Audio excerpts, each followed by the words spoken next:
अस्सलाम वालेकुम, खुशाब ऑनलाइन में खुशामदीद। एसटीआई जॉब के लिए आप अप्लाई करना चाहते हैं तो एसटीआई का पोर्टल जो है वो ऑन हो चुका है, ओपन हो चुका है। अब आप ऑनलाइन अप्लाई कर सकते हैं।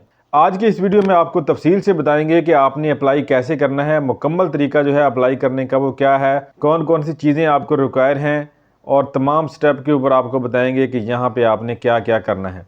यहाँ पर जो है हम एक उम्मीदवार का अप्लाई भी करने वाले हैं ताकि किसी जगह पे कोई पेचीदगी आती है, कोई चीज़ सामने आती है तो फिर उसके बारे में भी आपको बताया जा सके। तो आपने वीडियो को मुकम्मल देखना है। वीडियो को मुकम्मल देखने के बाद जो है आपने अच्छी तरह से वीडियो को समझ लेना है और फिर खुद से आपने इसके लिए अप्लाई करना है, या आप साथ साथ अप्लाई भी कर सकते हैं वीडियो को देखते हुए। चैनल पर नए हैं तो चैनल को सब्सक्राइब कर दें, वीडियो को लाइक और दोस्तों के साथ शेयर भी कर दें और बेल के आइकन के ऊपर भी क्लिक कर दें ताकि हमारी नई आने वाली हर वीडियो का नोटिफिकेशन आपको मिल सके। तो समय को ज़ाया किए बिना चलते हैं स्क्रीन के ऊपर और अप्लाई करना शुरू करते हैं। अपने मोबाइल या कंप्यूटर में आपने किसी भी ब्राउज़र को ओपन कर लेना है। ब्राउज़र को ओपन करने के बाद जो है आपने sti.pesrp.edu.pk ये वाला जो है वर्ड टाइप करने हैं, या आप जो है अपने ब्राउज़र में STI जॉब्स टाइप करेंगे तो वहाँ पर पहले नंबर पर ही तकरीबन ये वेबसाइट आ जाती है, sti.pesrp.edu.pk। इस वेबसाइट के ऊपर आएंगे तो इस तरह से एक नोटिफिकेशन भी आपको शो होगा। इस नोटिफिकेशन को आपने अच्छे तरीके से पढ़ लेना है। यहाँ पर आपकी मालूमात के हवाले से काफ़ी सारी चीज़ें जो है वो मौजूद हैं। इस नोटिफिकेशन को आपने क्लोज़ कर देना है और यहाँ पर जो है अप्लाई करने के लिए सबसे पहले आपने रजिस्टर के ऊपर क्लिक करना है। ये वाली वेबसाइट काफ़ी स्लो है, इसके ऊपर अप्लाई करते हुए आपको काफ़ी सारा टाइम लग सकता है, लेकिन आपने मायूस नहीं होना, बार बार ट्राई करनी है। अगर बार बार ट्राई करेंगे तो आप इसके ऊपर अप्लाई कर लेंगे। अगर आप जो है मायूस होकर छोड़ देंगे तो रह जाएंगे और आखिरी डेट जो है वो गुजर जाएगी। वेबसाइट काफ़ी बिजी जा रही है, लिंक इसका डाउन जा रहा है, बार बार डाउन होता है, लेकिन आपने बार बार ट्राई करनी है। 13 हिस्सों पर मुश्तमिल शिनाख्ती कार्ड नंबर दर्ज करना है।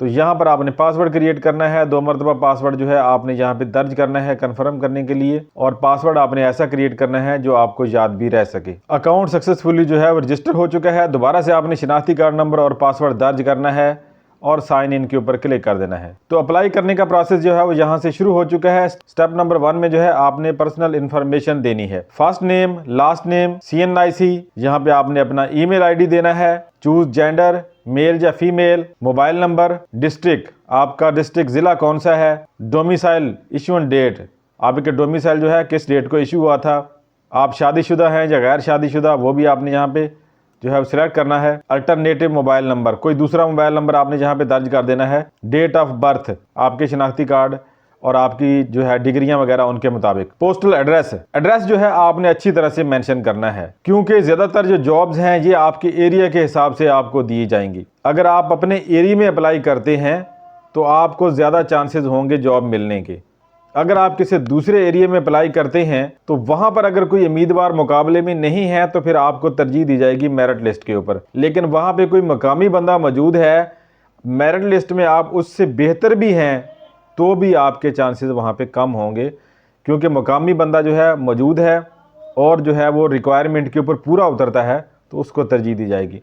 तो यहाँ पे एड्रेस आपने अच्छे तरीके से मेंशन करना है, इसमें कोई गलती नहीं करनी। पोस्टल एड्रेस, चूज एरिया, सबसे पहले आपने यहाँ पे एरिया चूज करना है। जहाँ पर कुछ लोग गलतियां भी कर जाते हैं, अर्बन और रूरल 2 चीज़ें यहाँ पे लिखी हुई हैं। जो शहरी लोग हैं, शहरों के रहने वाले, वो अर्बन को सिलेक्ट करेंगे, और जो देहाती इलाकों के, गाँव के रहने वाले हैं, वो रूरल को सिलेक्ट करेंगे। अगर आप देहात के रहने वाले हैं, गांव के रहने वाले, तो आपने यहाँ पर रूरल को सिलेक्ट करना है। डिस्ट्रिक्ट, आपका जिला कौन सा है। तहसील, चूज NA कंस्टिट्यूएंसी, यानी आपका NA के हिसाब से, नेशनल असेंबली के हिसाब से एरिया कौन सा है। जैसे आपने वोट दिया था, MNA बना था, तो वो वाला एरिया यहाँ पे पूछा जा रहा है, MNA वाला। अगर आपको यहाँ पर सही तरीके से समझ ना आए कि आपका NA का नंबर कौन सा है, तो आपने जो है यहाँ पे गूगल में आ जाना है, ब्राउज़र में आपने सर्च कर लेना है MNA पाकिस्तान, या डायरेक्ट आप जो है नेशनल असम्बली, कौमी असम्बली जो है उसको सर्च कर सकते हैं, नेशनल असम्बली।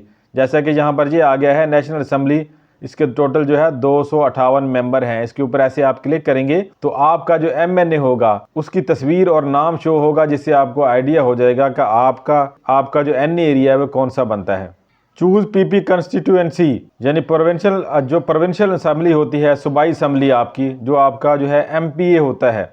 अब यहाँ पे वो सेलेक्ट करना है। उसके हिसाब से आपका एरिया कौन सा बनता है। तो वो भी आपने अगर समझ नहीं आ रही तो वो भी गूगल से ही देख लेना है। पोस्टल एड्रेस, यहाँ पे आपने अपना पोस्टल एड्रेस जो है वो अपने शिनाख्ती कार्ड से देख के मुकम्मल यहाँ पे वही लिखना है। और नीचे फिर इसी तरह से जो है आपने अपना परमानेंट एड्रेस जो है वो भी यहाँ पे दर्ज करना है। जिस तरह से आपने अपना जो है आपने अपना मौजूदा पता सेलेक्ट किया होगा, इसी तरह से नीचे आपने यहाँ पे अपना परमानेंट एड्रेस, आपका जो मुस्तकिल पता है वो भी दर्ज कर लेना है। तो नीचे आके जहाँ पर आपने जो है कुछ फाइलें अपलोड करनी है।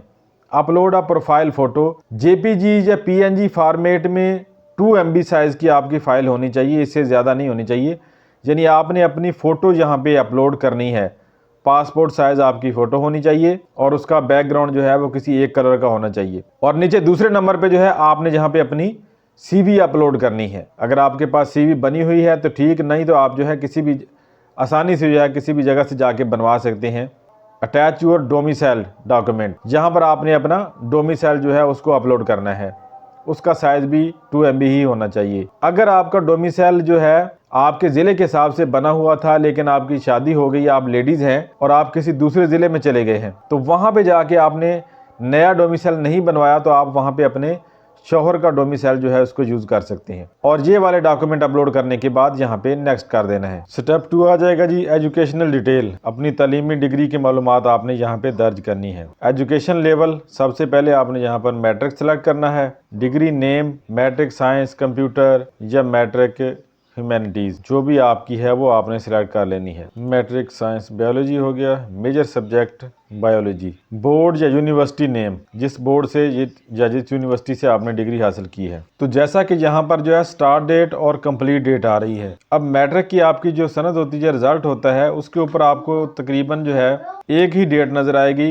Complete date. तो यहाँ पे आप जो है स्टार्ट डेट कैसे लिखेंगे, तो यहाँ पे जो है आपने 2 साल पहले लिख देना है या 1 साल पहले का लिख देना है। तो जैसा कि यहाँ पर मैंने 2016 लिखा है तो यहाँ से जो है मैं 2014 कर दूंगा। यहाँ पे अगर किसी की पुरानी सनद है, पुरानी डिग्री है, उसके ऊपर अगर 2 डेट आ रही हैं, स्टार्ट डेट और एंड डेट, तो आप वो लिख सकते हैं। अगर एक ही डेट आ रही है तो आपने जो है खुद से ही फिर 2 साल पीछे लिख देना है। ग्रेडिंग क्राइटेरिया, CGPA या मार्क, तो मार्क्स का ही यहाँ पे होता है तो मार्क्स ही लिख देने हैं आपने। टोटल मार्क्स कितने थे जी, टोटल 1100 थे और हासिल आपने कितने किए हैं वो आपने लिख देने हैं। अटैच डिग्री या सर्टिफिकेट फाइल, आपकी जो मैट्रिक की डिग्री है, सर्टिफिकेट है, सनद है, वो आपने यहाँ पे ऐड कर देनी है। मजीद फिर से आपने यहाँ पर ऐड के ऊपर क्लिक करना है। तो इसी तरह से आपने जो है एक एक करके सारी डिग्रियाँ जो है वो ऐड कर देनी है।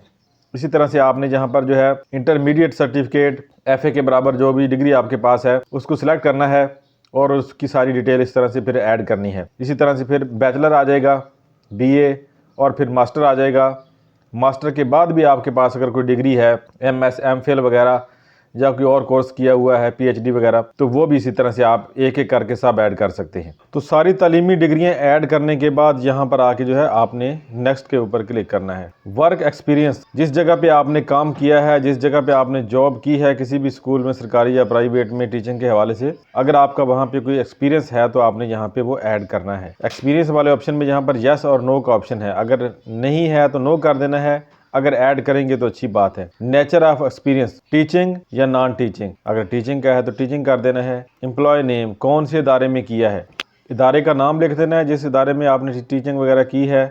और डेजिग्नेशन, आपका वहाँ पे उहदा क्या था, टीचर था तो आपने टीचर ही लिख देना है। स्टार्ट डेट, किस डेट से किस डेट तक आपका वहाँ पे एक्सपीरियंस है। डिस्क्रिप्शन, मज़ीद आप उसके बारे में लिखना चाहें कि आप कौन कौन से सब्जेक्ट वहाँ पे पढ़ाते रहे हैं तो वो भी लिख सकते हैं। चूज़ फाइल, और नीचे आपने जहाँ पर जो आपके पास जो एक्सपीरियंस लेटर वगैरह है, तजर्बे का, उसकी फ़ाइल भी आपने अपलोड करनी है। यहाँ पर अगर फ़ाइल इस तरह नहीं है, वैसे आपके पास मालूमात है, तो आपने एक डॉक्यूमेंट उसकी जो है वर्ड में टाइप करके डॉक्यूमेंट उसकी जो है आपने एक फ़ाइल बना लेनी है, उसको PDF में सेव कर लेना है और यहाँ पे अपलोड कर देना है और यहाँ पे ऐड के ऊपर क्लिक करना है। वेबसाइट बहुत स्लो है तो इसलिए यहाँ पे बार बार ट्राई करनी पड़ती है डॉक्यूमेंट को ऐड करने के लिए। तो आपने बार बार ट्राई करनी है और ट्राई करने के बाद जो है आपने फिर पेज को रिफ्रेश करना है एक दफ़ा, या बंद करके जो है ब्राउज़र को दोबारा से ओपन करना है, तो वो एंट्री हो चुकी होती है।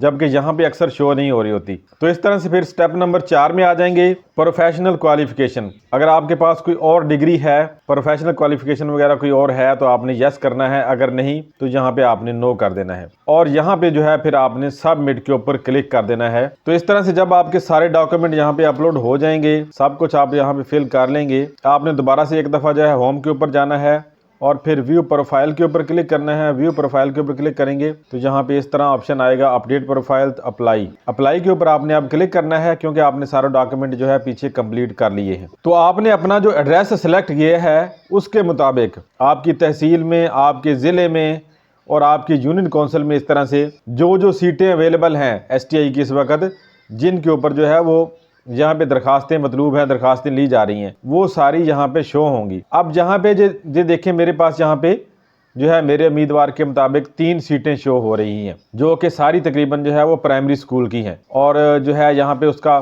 तहसील भी लिखी हुई है और इसके अलावा जो है यहाँ पर उसका जो है स्कूल का नाम वगैरह भी लिखा हुआ है कि कौन कौन से स्कूल हैं जिनमें ये सीटें अवेलेबल हैं और जेंडर भी लिखा हुआ है, मेल के लिए हैं या फीमेल के लिए हैं। तो यहाँ पर ये फीमेल के लिए शो हो रही हैं सीटें। अब जिस भी सीट के ऊपर आपने अप्लाई करना है उसको आपने सिलेक्ट करना है, उसके ऊपर आपने क्लिक करना है। अगर इन तीनों सीटों के लिए आप अप्लाई करना चाहते हैं, यानी तीनों के लिए दरखास्त देना चाहते हैं कि किसी में भी आपका मेरिट लिस्ट आ जाए और आप सिलेक्ट हो जाएं, तो आपको यहाँ पर फिर 3 चालान जमा कराने होंगे। 1000 का एक चालान है तो 3000 के फिर 3 चालान बनेंगे, आपको फिर 3 चालान जमा कराने पड़ेंगे अगर आपने तीनों पे अप्लाई करना है।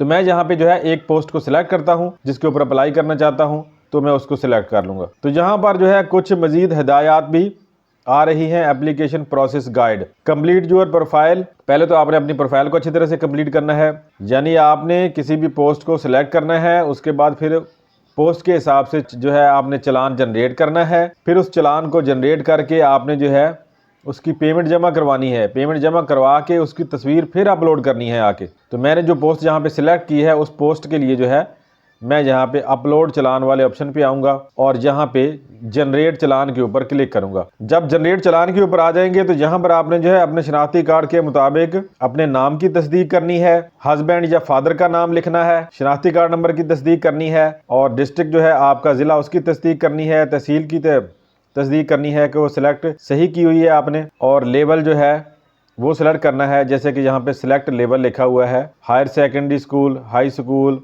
मिडल या प्राइमरी। तो ये वाली जो पोस्ट शो हो रही थी ये पोस्ट प्राइमरी स्कूल के हवाले से शो हो रही थी, तो मैंने यहाँ पे इसको प्राइमरी में सिलेक्ट करना है। यानी जिस पोस्ट के लिए आपने अप्लाई करना है, जिस स्कूल के लिए अप्लाई करना है, वो सिलेक्ट करना है और उसके हिसाब से चालान जनरेट होगा। जैसे कि मैंने यहाँ पे प्राइमरी सिलेक्ट कर लिया और स्कूल में जाके फिर जो है स्कूल का नाम भी इस तरह से आ जाएगा कि किस स्कूल के लिए मैंने अप्लाई किया है, वो भी आ जाएगा। इंटर्नशिप प्रोग्राम में आएंगे, यहाँ पे STI प्राइमरी, यहाँ पे जो है एक ही ऑप्शन आ रहा है STI प्राइमरी पोजीशन 2, तो मैंने ये सिलेक्ट कर दिया है। अब जनरेट चालान के ऊपर यहाँ पे क्लिक करना है। तो चालान जनरेट हो गया है, प्रिंट चालान के ऊपर क्लिक करना है, चालान का प्रिंट निकाल लेना है या इसको डाउनलोड करके आपने किसी बुक डिपो पे किसी प्रिंट वाली शॉप पे चले जाना है, वहां से जाके प्रिंट निकलवा लेना है। इस तरह से प्रिंट चालान के ऊपर क्लिक करेंगे। अगर आपके पास प्रिंटर है तो डायरेक्ट यहाँ पे प्रिंट के ऊपर क्लिक करेंगे और यहाँ से जो है आपने प्रिंट के ऊपर क्लिक करेंगे तो प्रिंटर के ऊपर जाके प्रिंट निकल जाएगा आपका, जो भी प्रिंटर यहाँ पे लगा हुआ होगा उस प्रिंटर के साथ। अगर प्रिंटर नहीं है, इसको आपने डाउनलोड करना है,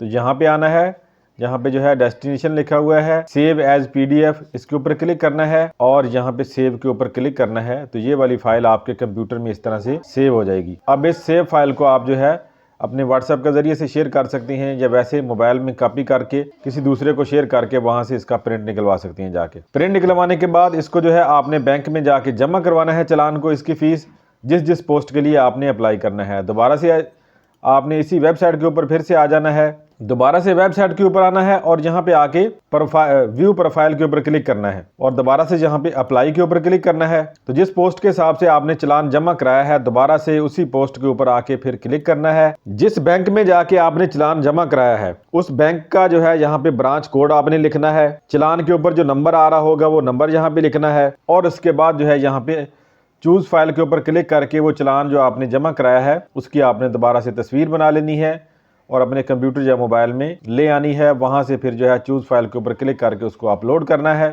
चूज फाइल करनी है और यहाँ पे जो है अपलोड चलान के ऊपर क्लिक कर देना है। इस तरह से एक से ज़्यादा पोस्ट के लिए अगर आपने अप्लाई किया है तो एक एक करके आपने सारे चलान जमा एक दफ़ा अपलोड कर लेने हैं। सारे चलान अपलोड करने के बाद यहाँ पर ये वाला जो ऑप्शन है आपका ऑन हो जाएगा और जहाँ पे अप्लाई के ऊपर आप क्लिक करेंगे तो आपका जो है STI की जॉब्स के लिए अप्लाई हो जाएगा। जो जो पोस्ट आपने सिलेक्ट की हैं, जो जो स्कूल आपने सिलेक्ट किए हैं, जितने चलान जमा कराए हैं, एक कराया है तो एक के लिए हो जाएगा, दो कराए हैं तो दो के लिए हो जाएगा। इस तरह से तो इस तरह से दोस्तों जो STI की जानब से स्कूल टीचिंग की जॉब्स आई हैं उनके लिए ऑनलाइन अप्लाई हो रहा है। आप अप्लाई कर सकते हैं। 22 तारीख तक आपने जो है इसको अप्लाई करना है यहाँ पर। लेकिन अप्लाई का प्रोसेस जो है वो काफ़ी मुश्किल है, आसान नहीं है। मुझे यहाँ पे जो है एक सीट के लिए अप्लाई करते हुए सारा दिन गुजर चुका है तकरीबन। ये जो आप 10-15 मिनट की वीडियो देख रहे हैं, ये वीडियो जो है मुकम्मल 8-10 घंटे में जाके बनी है, क्योंकि वेबसाइट बहुत ज़्यादा डाउन है, बहुत ही स्लो स्पीड है वेबसाइट की। बार बार एरर आता है, बार बार डॉक्यूमेंट अपलोड करने पड़ते हैं, दोबारा से लॉगिन करना पड़ता है, दोबारा से रिफ्रेश करना पड़ता है। तो इस तरह से आपको भी बार बार ट्राई करनी पड़ेगी। वीडियो को जो है आपने एक दफ़ा अच्छी तरीके से देख लेना है और देखने के बाद जो है फिर आपने अप्लाई करना शुरू कर देना है। बार बार आपको ट्राई करनी पड़ेगी। बार बार इस एप्लीकेशन के ऊपर, इस वेबसाइट के ऊपर एरर आ रहा है, क्योंकि वेबसाइट का लिंक जो है काफ़ी डाउन जा रहा है। शायद ज़्यादा लोग अप्लाई कर रहे हैं या वेबसाइट जो है इसका पीछे जो डोमेन सर्वर वगैरह है शायद वो अच्छा नहीं है, जिसकी वजह से वेबसाइट की स्पीड ना होने के बराबर है। तो काफ़ी मुश्किलात आ रही हैं यहाँ पे अप्लाई करते हुए। तो आज की वीडियो में इतना ही। उम्मीद है वीडियो आपको पसंद आएगी। वीडियो पसंद है इसको लाइक और शेयर जरूर कीजिएगा। वीडियो देखने का शुक्रिया। अल्लाह हाफिज़।